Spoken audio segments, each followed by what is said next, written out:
Rain had a way of hiding people's tears. It's That was best you probably leave, why they Amara. chose that night. Please let The me thunder explain. swallowed every sob. The wind carried away every cry for help.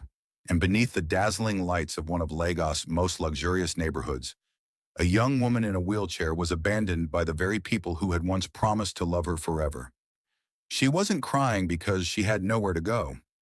She was crying because she finally understood. Her family had never planned to come back for her. My own mother couldn't even look me in the eyes, she whispered, gripping the soaked blanket across her lap. If only she knew. By sunrise, the same woman her family had discarded like yesterday's trash would meet the most powerful Korean billionaire in Africa.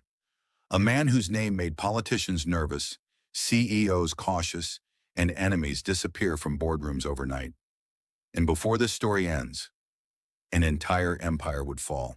7 years earlier, 20-year-old Amara Adeyemi had once been the brightest light inside the magnificent Adeyemi mansion.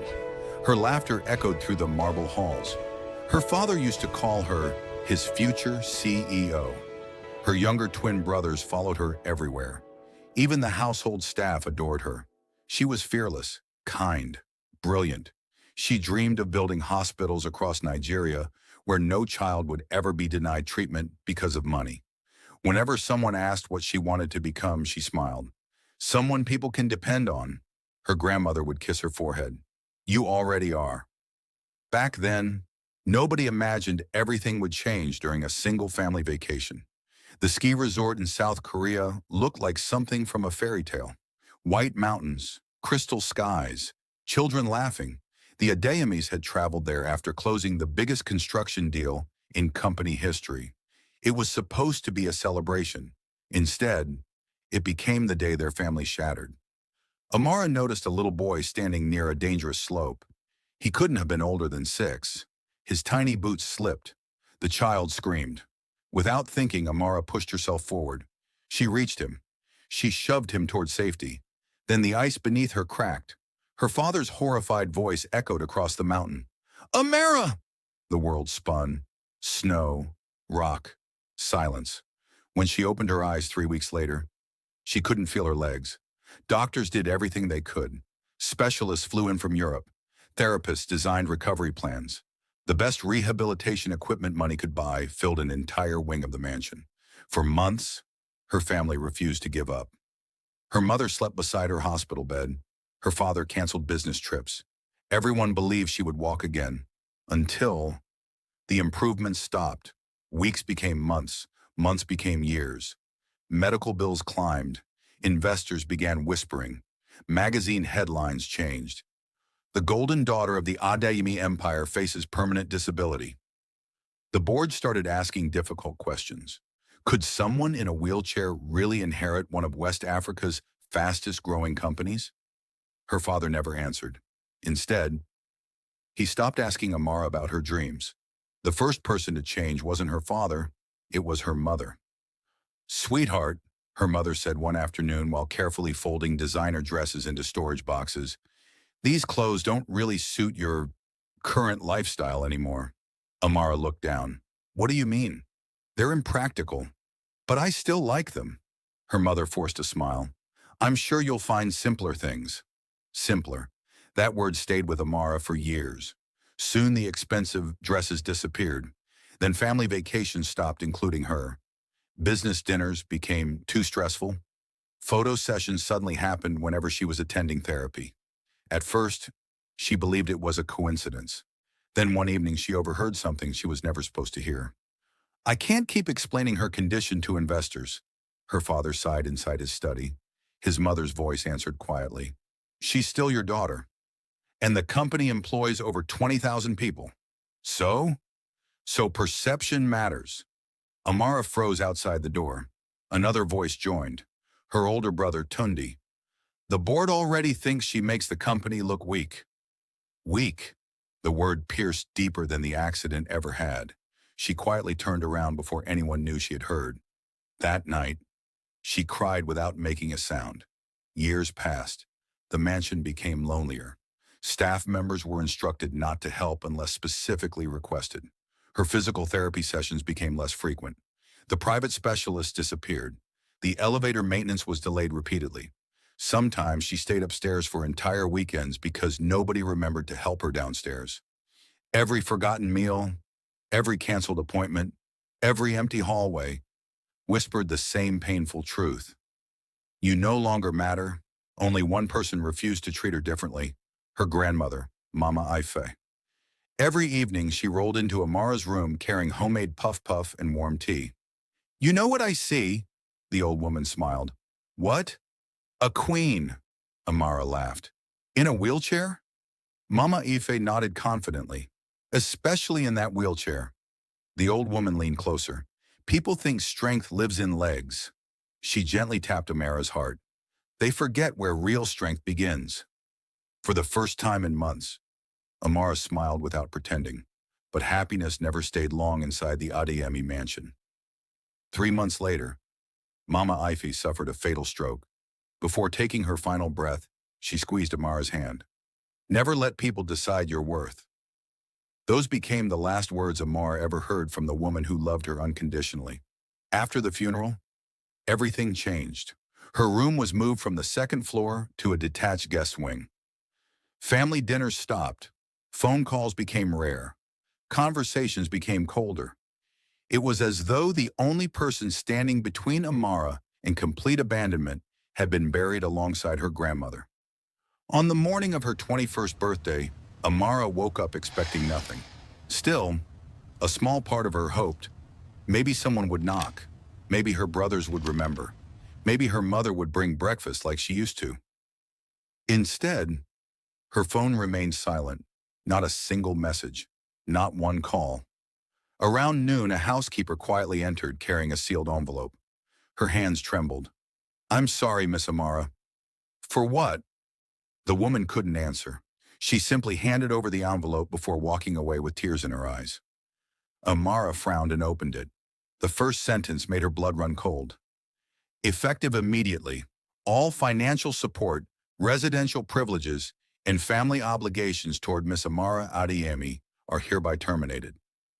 Below it, her father's signature, her mother's signature, her brother's signature, even the company lawyer's seal. Amara stared at the page. Her fingers shook so violently that the letter slipped onto her lap. No, this had to be a mistake. She reached for her phone and dialed her father's number. It rang once, then disconnected. She tried her mother, blocked. Her brothers, blocked. Every number, blocked. A strange silence settled over the room. Then, heavy footsteps echoed outside her door. Someone was coming, and whatever waited on the other side would destroy the last piece of the life Amara had left. The knock never came. The door swung open without warning. 4 uniformed security guards entered first, not the men who had greeted Amara with warm smiles since she was a little girl. These were new faces, professional, expressionless. Behind them stood the family lawyer, adjusting his expensive glasses as though this were just another business meeting. Then her father walked in. Richard Adeyemi, the man who had once carried her on his shoulders during Lagos Independence Day celebrations. Today he couldn't even meet her eyes. Her mother stood beside him, dressed elegantly for a charity gala she planned to attend later that evening. Her makeup was flawless. Not a single tear had ruined it. Tunde, her older brother, leaned casually against the doorway with folded arms, checking his wristwatch as if he had somewhere more important to be. Only her younger twin brothers were missing. Perhaps they hadn't been told. Or perhaps they simply didn't come. Amara swallowed hard.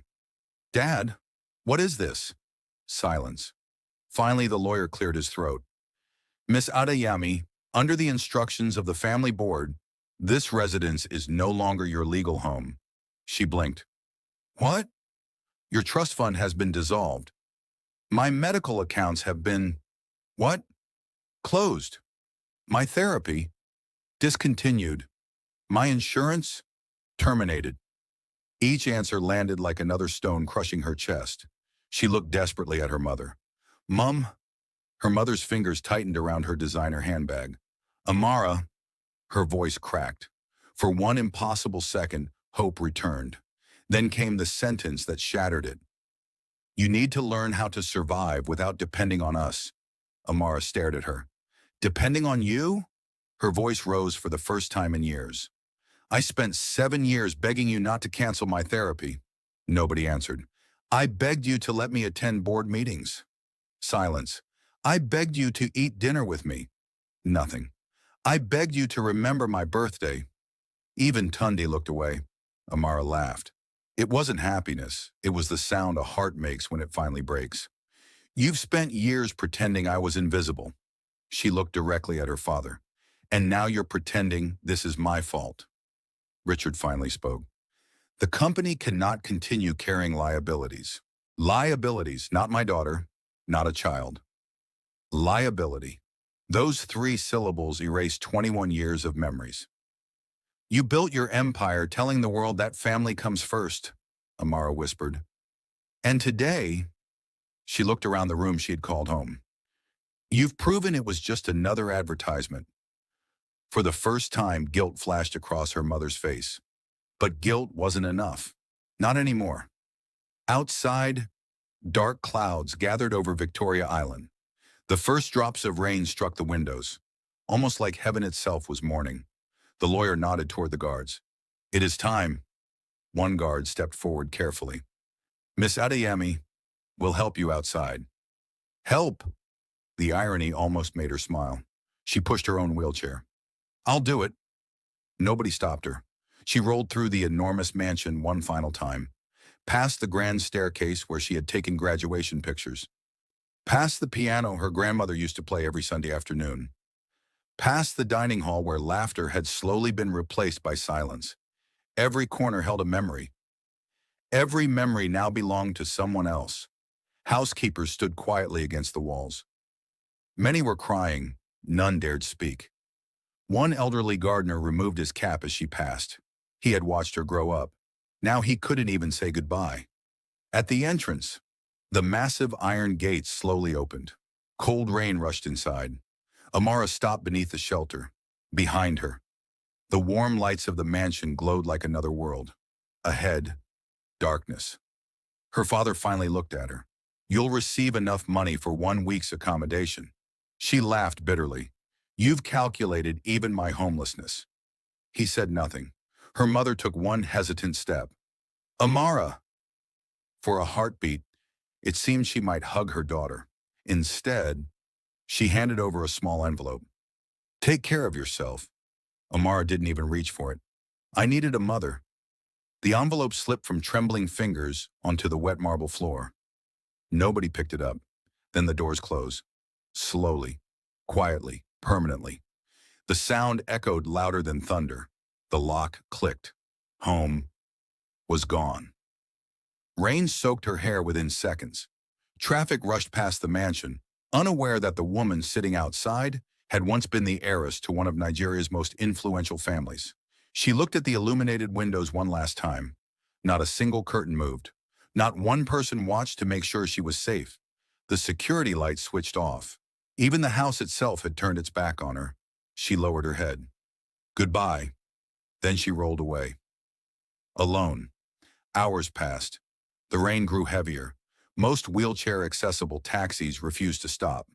Some drivers simply shook their heads and drove away. One man rolled down his window. Madam, this weather is bad.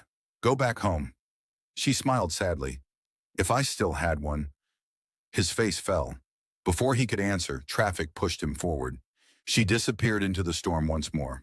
By midnight, she had crossed into the business district. The streets were nearly empty. Luxury office towers pierced the clouds like glass giants. Every movement of her wheelchair became harder. Water flooded the sidewalks. Her hands were bleeding from gripping the wheels. Her stomach growled. She hadn't eaten since breakfast. Her phone battery died. Darkness swallowed everything.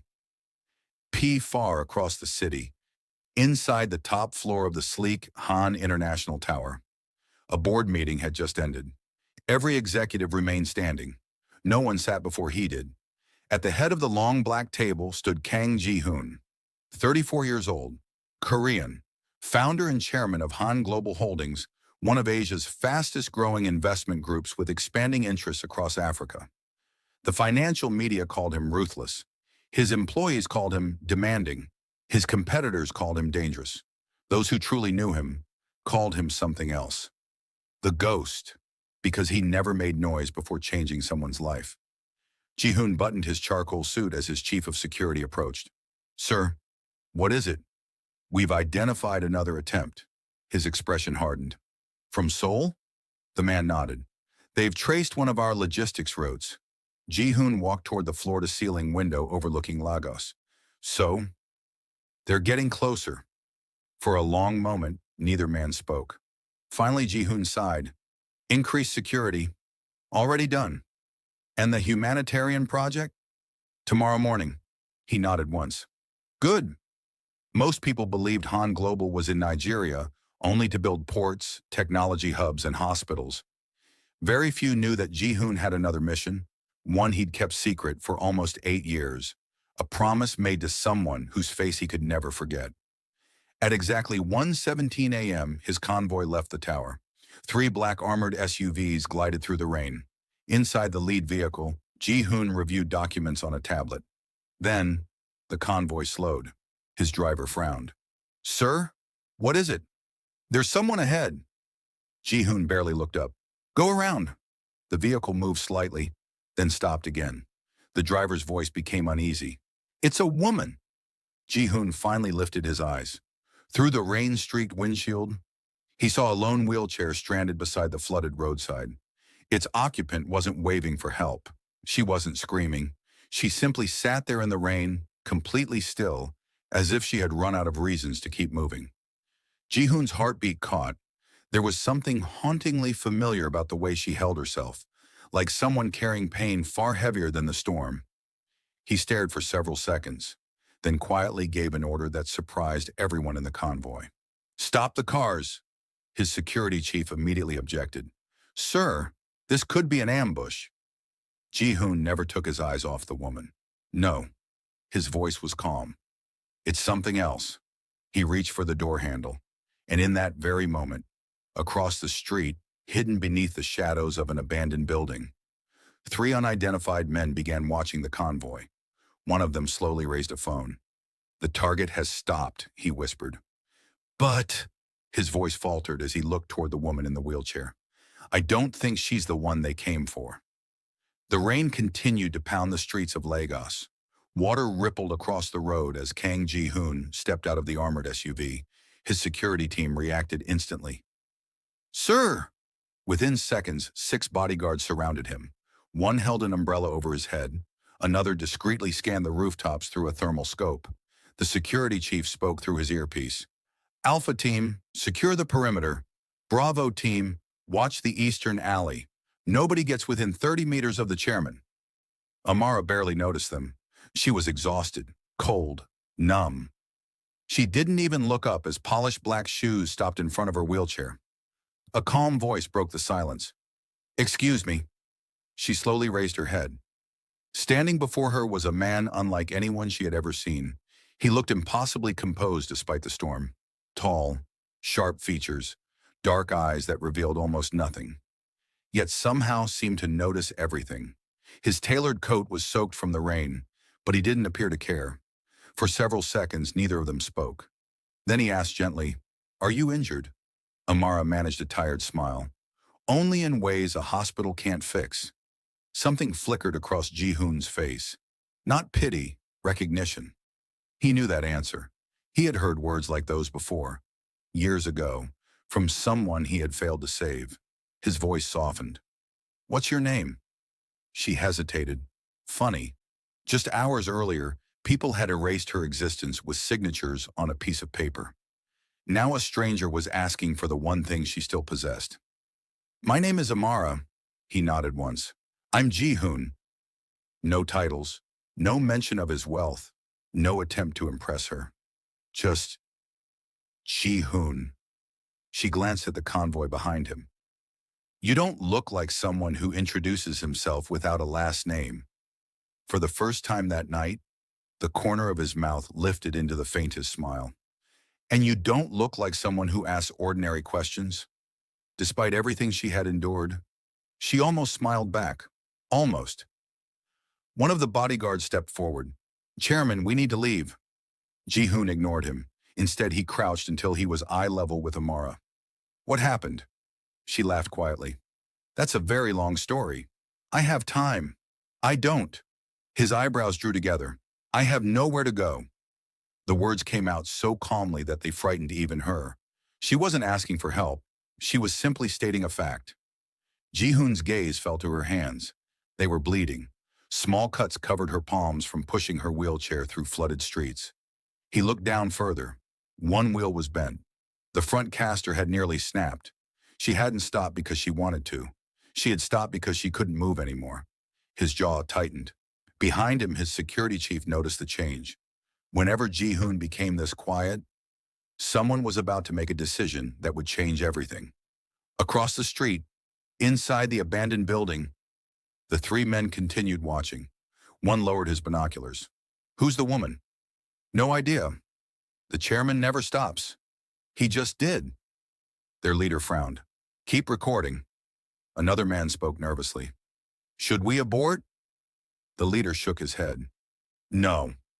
His eyes remained fixed on Ji-hoon. This just became much more interesting. Back on the roadside, Ji-hoon removed his expensive overcoat. Without saying a word, he draped it gently over Amara's shoulders. She immediately tried to remove it. No, you'll freeze. I'm already wet. So am I.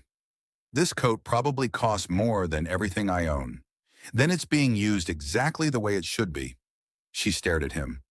People with money usually made generosity feel like charity.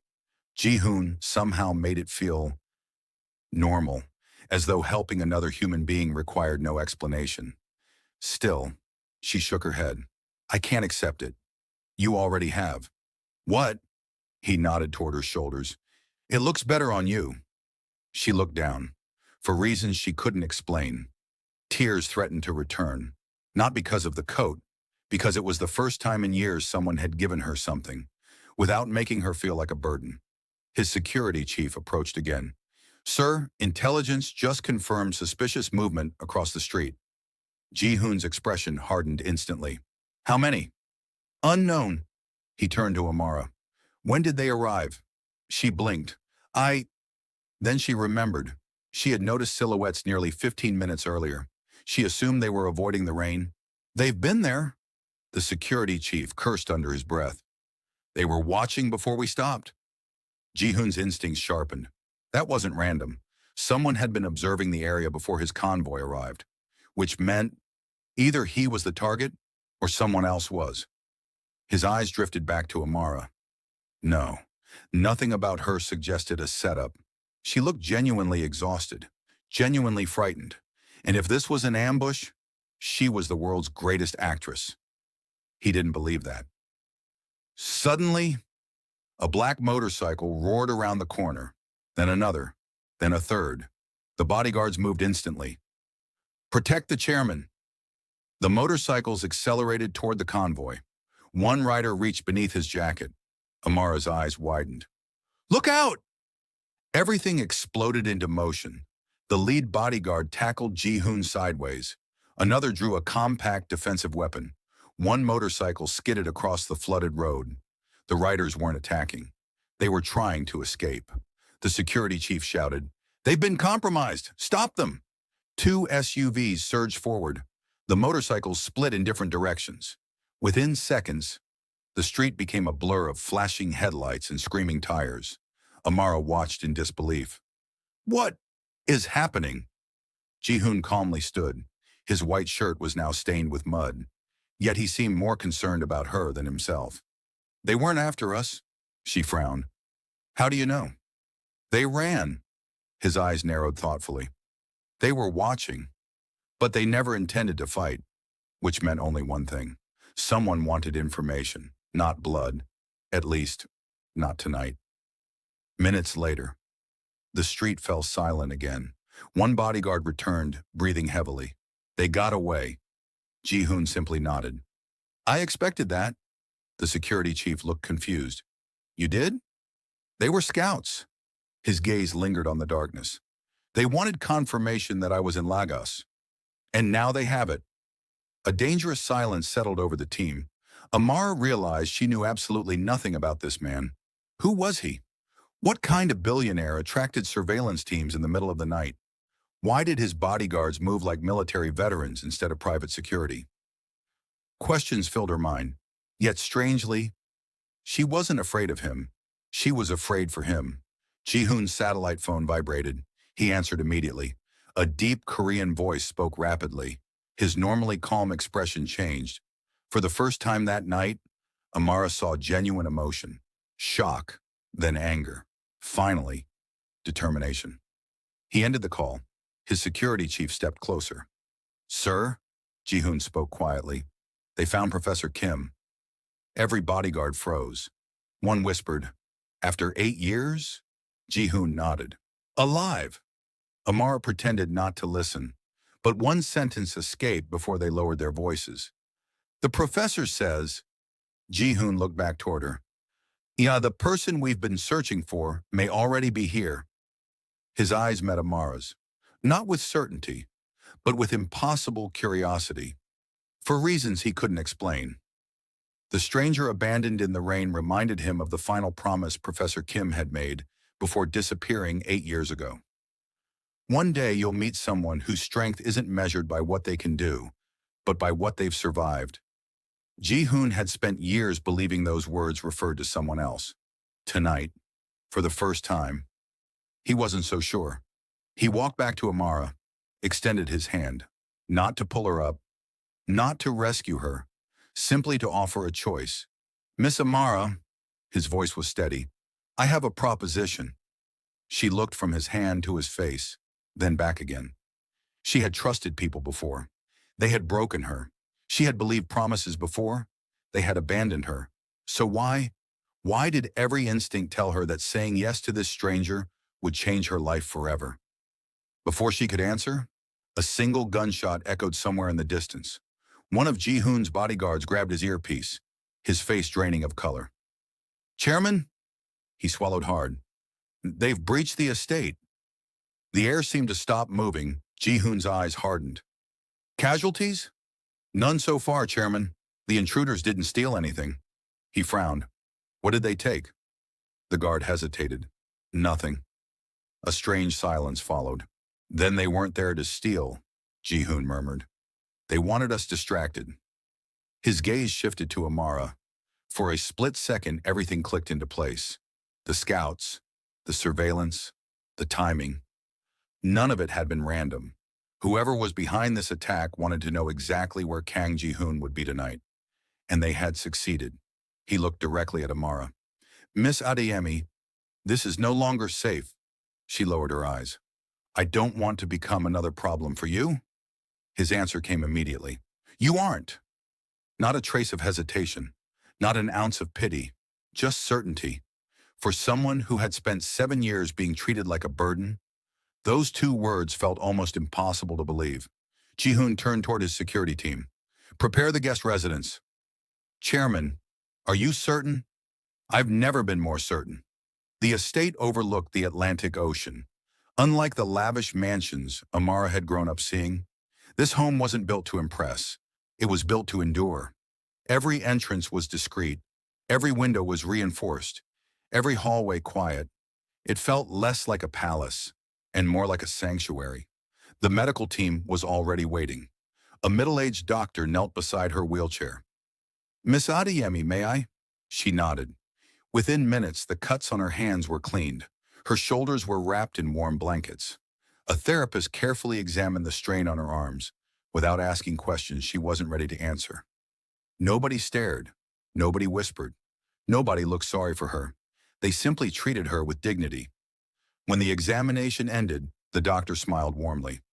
You've been pushing far beyond what your body should have endured. Amara laughed softly. I didn't have much choice. No, the doctor looked at her kindly. But from tonight onward, you do. Those words almost broke her. 3 days later, for the first time in years, Amara slept through the entire night. No nightmares, no loneliness, no echoing silence from an empty mansion. When she entered the dining room that morning, Ji-hoon was already reading financial reports. He stood as she approached. She blinked. You don't have to stand. My grandfather taught me something.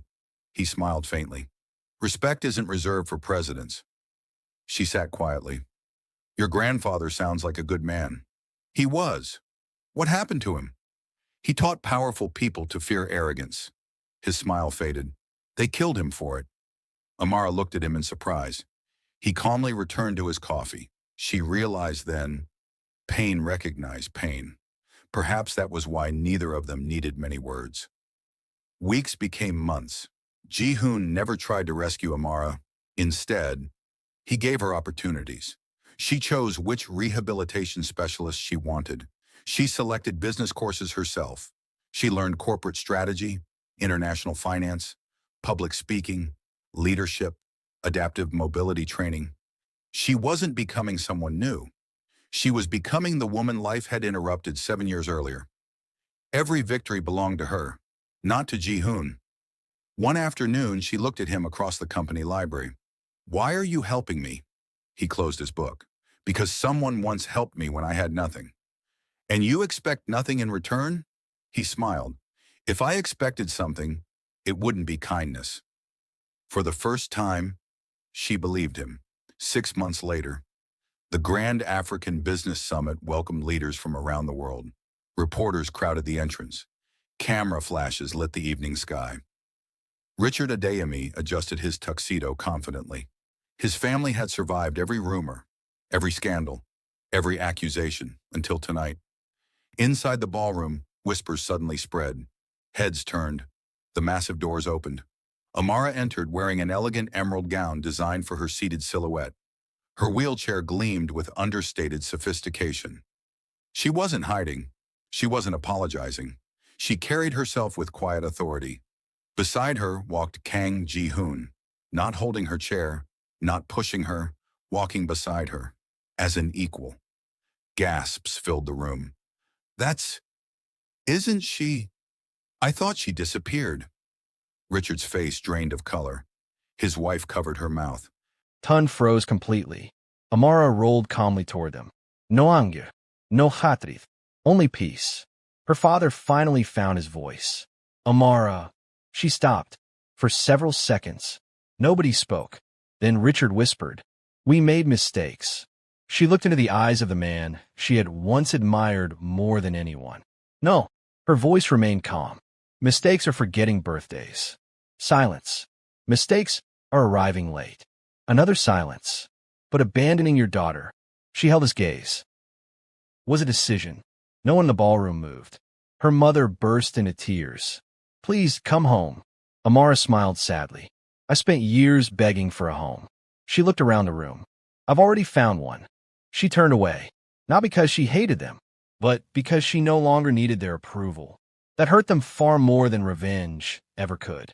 Months later, investigations uncovered years of financial fraud committed by senior executives within Adeyemi Holdings. The evidence had nothing to do with Amara. Their empire collapsed beneath the weight of its own corruption. Richard resigned. Tun faced prosecution. The company's shareholders demanded sweeping reforms. Justice arrived, not through vengeance, but through truth. 1 year later, children laughed inside a beautiful new center overlooking the Lagos coastline. A sign above the entrance read, "The Rising Tide Foundation." A place where abandoned children and young adults living with disabilities received education, therapy, scholarships, and hope. A little girl in a wheelchair rolled toward Amara. "Miss Amara, yes. Were you ever scared?" She smiled honestly. "Every day." The little girl looked surprised. "But everyone says you're strong." Amara gently took her hand. "Being brave doesn't mean you aren't afraid." She pointed toward the ocean. "It means you keep moving, even when the storm tells you to stop." The little girl smiled. "I want to be like you." Amara's eyes glistened. "No." She squeezed the child's hand. "I want you to become someone even greater." Across the courtyard, Ji-hoon watched quietly. She looked up and met his eyes. Neither spoke. They didn't need to. Some love stories begin with flowers. Theirs began with rain, with loss, with impossible choices, and with two broken hearts that refused to let each other remain broken. Because in never the thought end, I'd find the this. family who abandoned Amara Neither Adeyemi did lost I. everything they had spent a lifetime trying to protect. It's beautiful. And the woman they had once called a liability built a legacy that would outlive them all. Sometimes the greatest revenge isn't making people suffer. It's showing them they never had the power to destroy who you were always meant to become.